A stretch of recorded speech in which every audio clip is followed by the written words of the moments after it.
My name is Matt Romkey. I serve as the Vice President of Enrollment Management and Marketing at a small private college in central Iowa.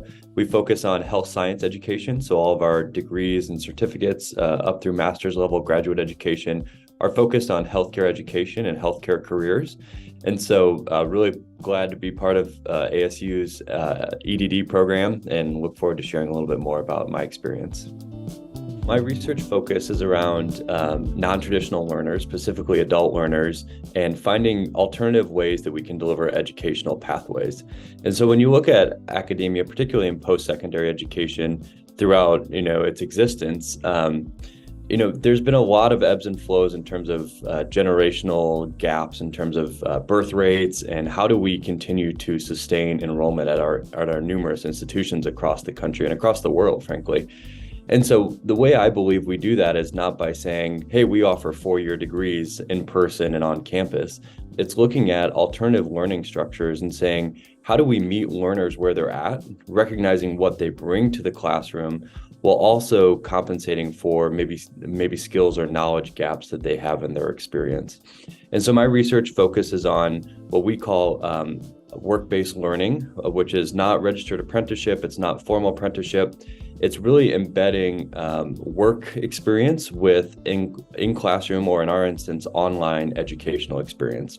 And so what we found is, as we're going to continue to sustain enrollment, particularly in the Midwest, where we're expecting a significant decrease in birth rates over the next, 3, 5, 10 years, is we've got to do something to reach non-traditional students. And so, throughout history, we've solved that by bringing women into education. We've solved that by having it be a safe haven for the draft.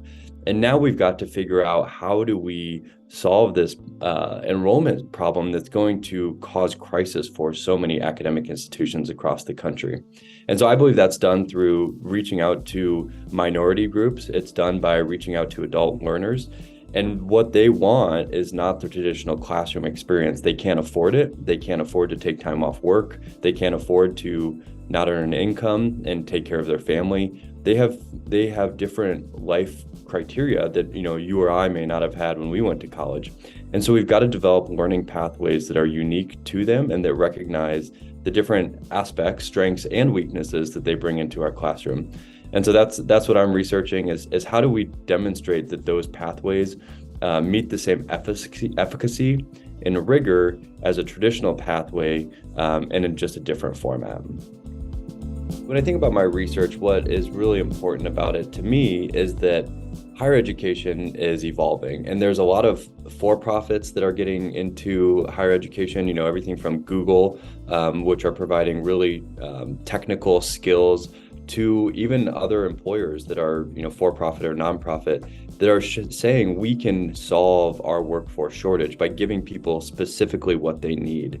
And the challenge with that is a lot of those skills or education or training are not portable for students.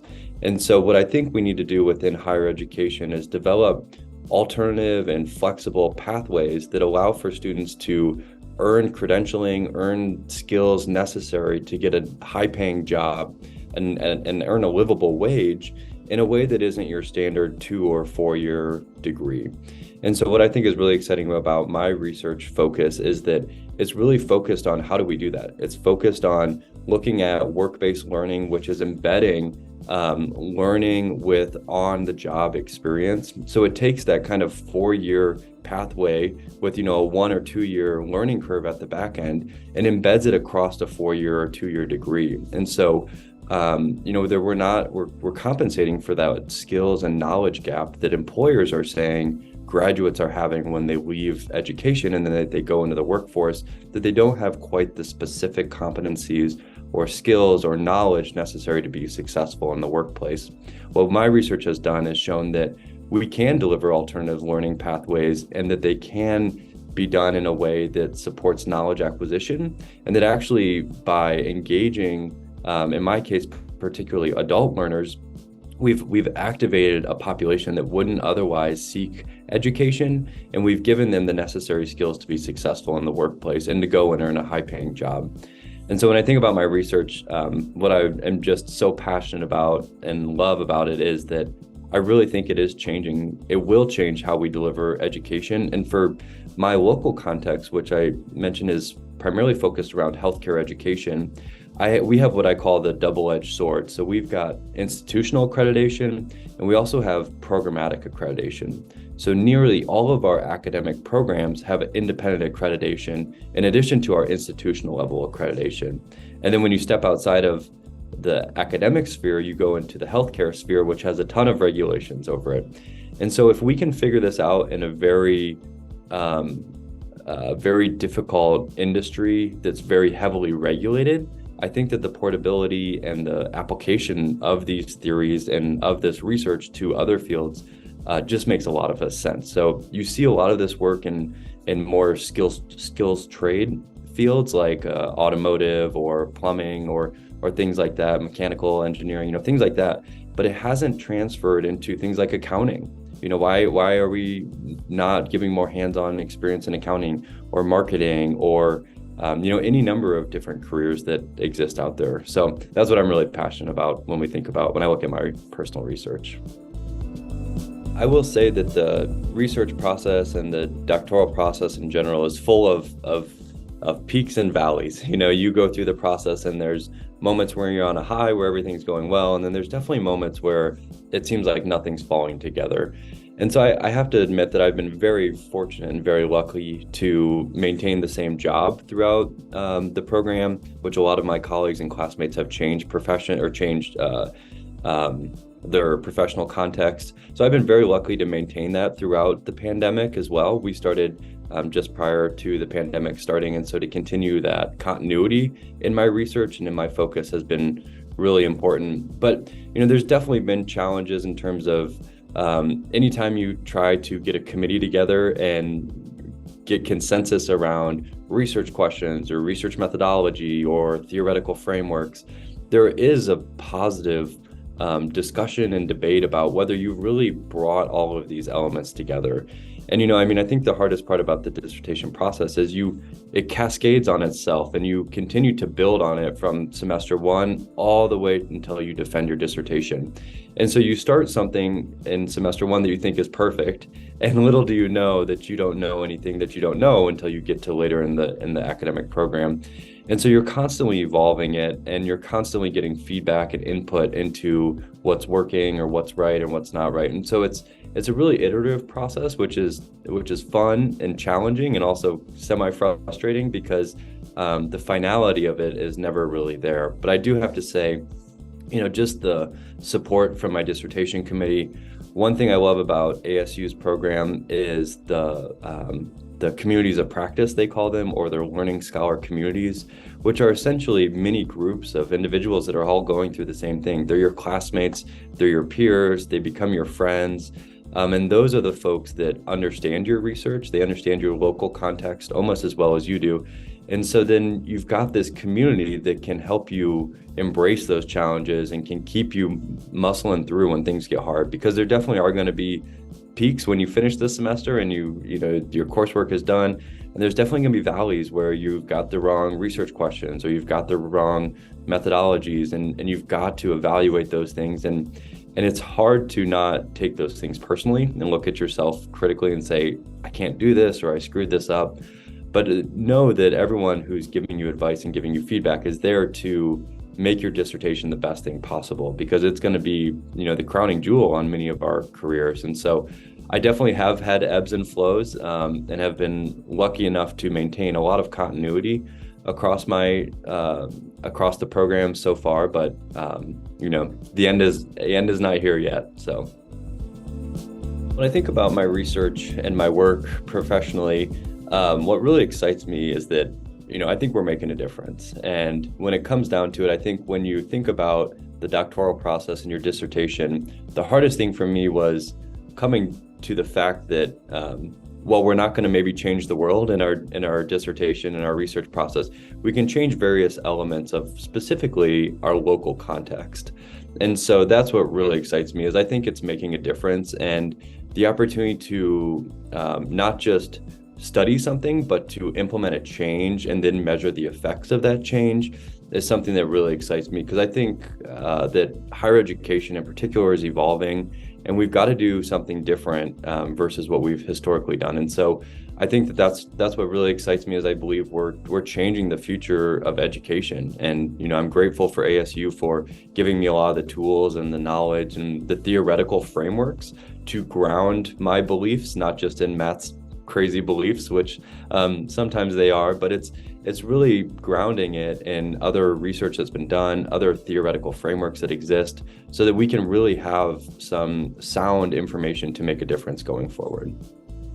Well, when I was looking for doctoral programs and considering advancing my career at the doctoral level, what really drove me to ASU was its reputation. When I was looking at other institutions, there are a lot of EDD programs that are online. They range in price and they range in, curriculum length and curriculum focus.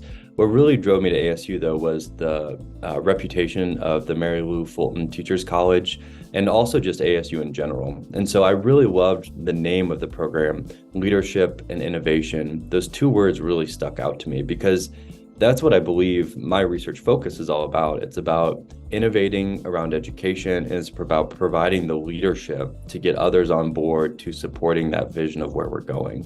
And so for me, those are a couple things that really stuck out to me. And then, when I got into the program, I have just been shocked by the number of opportunities that ASU has afforded me.